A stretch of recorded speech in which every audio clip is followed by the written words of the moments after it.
2024年1月7日上午9点，西藏日喀则市定日县突发地震。中共官方报告称，地震震级为6.8级，震源深度10公里，而美国地质调查局的监测数据却显示震级达7.1级。中共显然对灾情的惯性隐瞒再次上演。早上在定日县被地震震醒了，整个楼都在摇。这个地震太可怕了，所有都停电，泡方便面都没有热水。中蒙的官兵绕难，县里面已经戒严了，路口已经封了，他现在不让你进县里面，武警官兵都在站岗，受伤人员送到市区里救治。这里是去珠峰的必经之路，也是西藏人口最多的边境大县。定日县政府南40千米处，就是此次地震的震中错果乡。震中周边5公里范围内，平均海拔为4260米，但并非人烟稀少之地。这里是彭曲河谷，地势平缓，是相对的居民集中区域。219国道也是从这里通过。震中周边5公里的7个村庄有5200多人。1月7日，当地温度低于零下13摄氏度，8时11分，定日县发生3.3级地震，震源深度为10千米。95分，再次发生地震，此次的震级达到6.8级地震。中国国家能源集团龙源电力距离震中110公里的吉定光伏电站震感明显。从监控画面中可以看到，电站震感从9点05分开始，在此期间，龙源电力吉定光伏电站主控楼以及逆变小室晃动明显。此次震中位于青藏高原的拉萨地块内部，青藏高原南部地区同时受到南北向挤压和东西向拉张应力作用，高原内部发育有近南北向和东西向的2种典型断裂带。在这种强烈地壳变形作用下，拉萨地块及周缘断裂带活动尤为强烈。另外，错果乡所处区域的地貌类型为河流冲积平原，当地居民点往往建造在河道冲积而成的地方，比如河谷、山路冲积扇或者河流冲积平原，但是只要有水就会有断裂，断裂附近更容易发生地震。Important cause is the mining. Excessive amount of natural resources mining that is taking place under the Chinese Communist Party. We know of the increasing number of coals mining, the lithium mining that is taking place. Those are all the causes that leads to issues like earthquake. 这场地震导致168人遇难，数十万人流离失所。然而，灾区的真实情况可能远比官方数据更加严重。有些政府都没有救，我们省100多户人，几乎每家房子全塌了，住不了，都住外面空旷的地方。我房间里面真乱七八糟的，现在没网了，土坯房搞得多。市民家里面好多就是土木结构的，确实生活比较严重，好多在村里面住，感觉冷，睡不着。地震发生后，定日县的一切如同陷入炼狱，90%以上的房屋坍塌，道路损毁严重，错果乡、曲洛乡和长所乡成为重灾区，民众无处可去，只能在零下10几度的严寒中蜷缩在露天广场或破旧车辆中度夜。受灾地区海拔普遍在4500米以上，这种环境下，缺乏保暖物资的老人和孩子承受着巨大的生存压力。车子里面有好多老来小孩子都睡在车墩儿都。宗教场所也未能幸免。长所乡僧嘎村的宗布寺在地震中倒塌，造成2名尼姑遇难，多人重伤。偏僻的地理位置导致寺院的求救无人响应，有志愿者拍摄到现场惨状，却遭到官方人员威胁删除视频。他苦苦哀求，如果有救援车辆经过，一定要到此处施以援手。这个博主发布的影片是呼吁帮助毁于地震并有女尼丧生的寺院，竟遭到一个叫次殿的女子威胁，声称请别乱转发寺庙视频，不存在此情况，人员已经安顿好了，你们再不删，后面可能要负法律，然后这个视频就被消失了。这些画面仅仅是冰山一角，更多的受害者甚至没有机会被记录下来。不是一般的灾情，几千个房子倒塌了，有些在家里面失了一个人，失去了亲人的那些人特别不好受，他们现在真的很需要帮助，我们尽量就是发到每一个人手里面，有些时候政府不让我们发，我最怕的就是这个。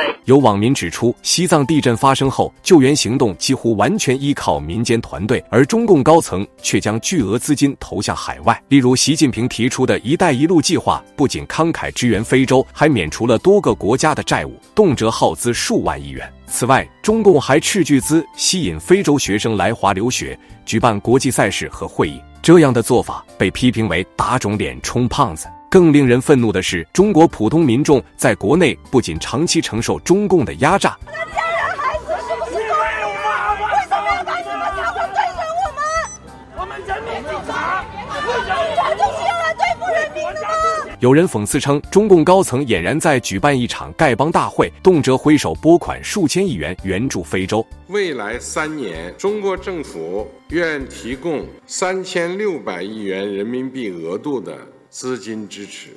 此外，中共还作出承诺，中国将向非洲提供10亿元紧急粮食援助。然而，当国内发生灾难时，却连最基本的民生救援都拖延不前。甚至更为离谱的是，中共不仅行动迟缓，还阻挠民间救援团队进入灾区，让灾民雪上加霜。这种冷漠的双重标准，无疑让人对其治理能力和真正关心民众的态度产生深刻质疑。地震发生后，灾区急需帐篷、保暖用品和食物。然而，中共当局的救援行动迟缓，几乎没有及时提供足够的物资，反倒是民间的爱心人士和志愿者自发组织起救援队，将物资运往灾区。但这些志愿者的善意行动却屡屡受到中共当局刁难。爱心人士透露，他们在运送物资时被拦截，理由是没有专业救援资格。你好，我们是那个拉萨过来的，就是送点物资，然后就是不能再往进去了。你们是私家是吧？对啊，我们现在私家车一律不让进的。即便经过长时间交涉进入灾区，他们携带的物资也只够少部分灾民使用，更多人仍在忍受寒冷与饥饿的煎熬。这边是这样的情况，现在目前为止，我们只带了这个方便面，然后帮我们安排到这边一个村子，然后这边有一个村子，小孩现在急切需要羽绒服跟吃的，这边小孩子都没吃上饭。到今天为止，他们只吃了一个方便面。我们这边是目前为止先给他安排了3箱，因为那边有2000多人的村子等着我们。这边是哪个村子？志愿者在错果乡乡政府外发现，倒塌的房屋废墟中依然有遇难者遗体未被清理，而现场一个官方救援人员都未见到。沿途他们看到受伤的民众和哭泣的儿童，却无法提供更多帮助。他们坦言，倒塌的房屋中肯定还有人被埋，但我们只能尽力而为。 There's really 3 big challenges right now.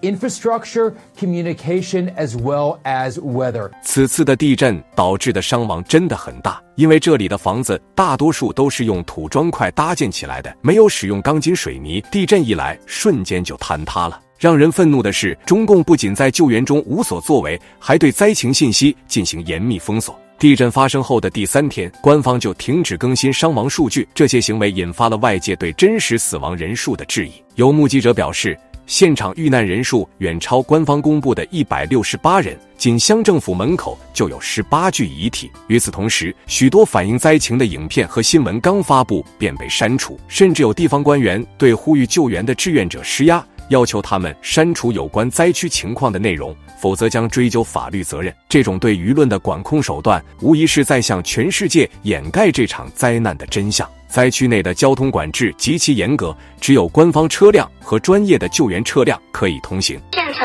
里边、乡里边都交通管制，不让进来了，来了好多救护车都转移出去了，送物资车辆不能过了，要有什么文件才能过。我们晚上也睡路边，这边是挺冷的，零下6度。许多道路因地震被毁，导致物资运送更加困难。拉孜县、芒普乡等地的村庄物资极度匮乏，但普通车辆根本无法进入。今天已经到日喀则了，然后日喀则到定日县的那个道路已经被封锁了。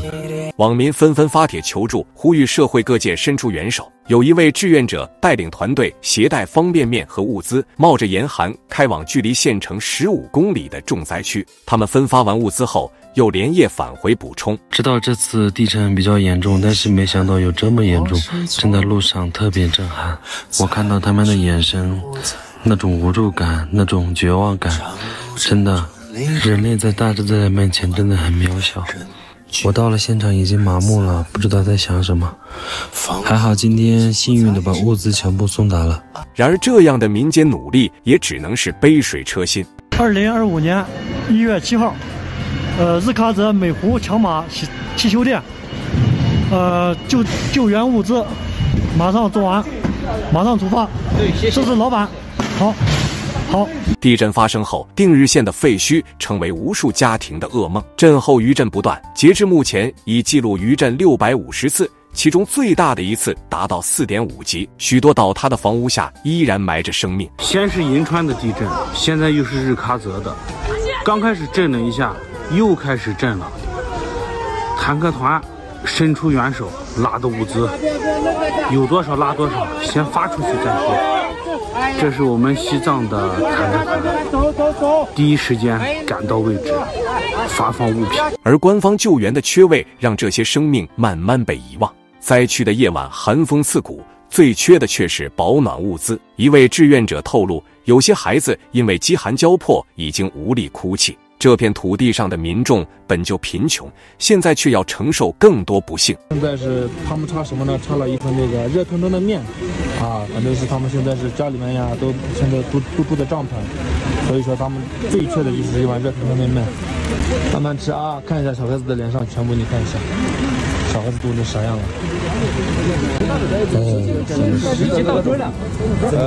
在灾难面前，中共当局的表现令人失望。灾后救援行动缓慢，信息管控严密，甚至对民间善意的救援施加阻挠。他们似乎更关心维稳与形象，而不是普通民众的生死存亡。这场灾难不仅是自然的打击，更是制度冷漠的体现。无数藏区人民的苦难正在被官方掩埋，而他们的声音被封锁在一片寂静中。我们希望通过曝光这些事实，能引起更多人关注，让这片土地上的人们不再孤立无援。愿更多的善意突破封锁，为灾区带来真正的希望。有网民说道，西藏的这次地震让全中国的民众看到了西藏农村贫穷的真实面目。如果不是因为地震，没有人知道当地民众到底有多贫穷。这郑重，郑重，2000万的房子，我靠，这个房子这明年肯定完了，学校这还是126个鲜活的生命戛然而止，让我们倍感痛心。此刻我们唯一能做的就是默默祈祷，愿逝者安息，生者坚强，灾区早日恢复平静。希望通过影片回顾这个事件，提醒我们每一个人都要尊重自然，因为它可以展示出令人难以置信的破坏力。以上就是本期内容，我们下期再一起去追踪自然灾害。